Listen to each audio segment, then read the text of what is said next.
Hello అండి. ఇక్కడ చపాతీలైతే చాలా స్మూత్‌గా బావుంటాయండి. 2 డేస్ అయినా, 3 డేస్ అయినా ఎక్కడికి పోవు.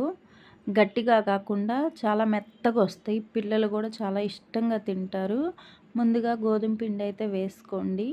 దానిలో కొంచెం సాల్ట్ వేయండి. ఒక స్పూన్ వేసుకోండి. అంటే మీరు ఎంత ఎంత పిండి తీసుకుంటే అంత సరిపడా వేసుకోండి. నేనైతే కొంచెం పిండి తీసుకున్నాను. నాకు, మా అమ్మాయికి, మా ఆయనకి సరిపడా పిండయితే తీసుకున్నాను. దానికి కావాల్సినంత ఉప్పయితే వేసుకున్నాను. నెక్స్ట్ వచ్చేసి కొంచెం ఆయిల్ అయితే వేసుకోవాలి కలిపేటప్పుడు. ఈ ఆయిల్ వేయడం వల్ల ఏందంటే చపాతీలు చాలా బాగొస్తాయన్నమాట. చాలా స్మూత్‌గా వస్తాయి. చాలా ఇష్టంగా తింటారు పిల్లలు గూడా.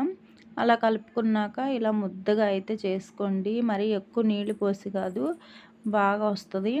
చేతికి గూడా అంటుకోదనమాట ఆయిల్ వేయడం వల్ల మనకి. చాలా బావుంటాయి. చాలా చాలా బావుంటాయనమాట. నెక్స్ట్ వచ్చేసి ఇలా కలిపిన తర్వాత ఒక గంట సేపు మనం మూత పెట్టి పక్కన పెట్టుకోవాలి. అలా పెట్టుకోవడం వల్ల ఏందంటే కొంచెం పిండి అనేది నానతది.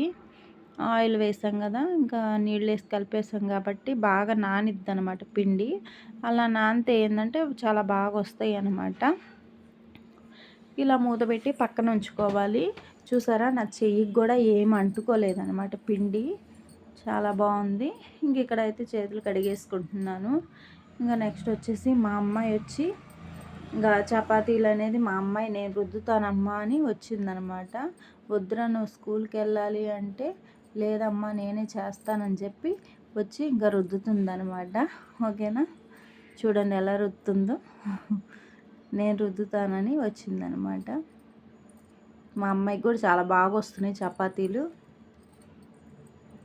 ఓకేనా? నచ్చితే లైక్ చేయండి, షేర్ చేయండి, కామెంట్ చేయండి. డిఎస్‌పి గీతు ఛానల్‌ని సబ్స్క్రైబ్ చేయండి. బాయ్. టిప్ యూజ్ చేసుకోండి. బాయ్.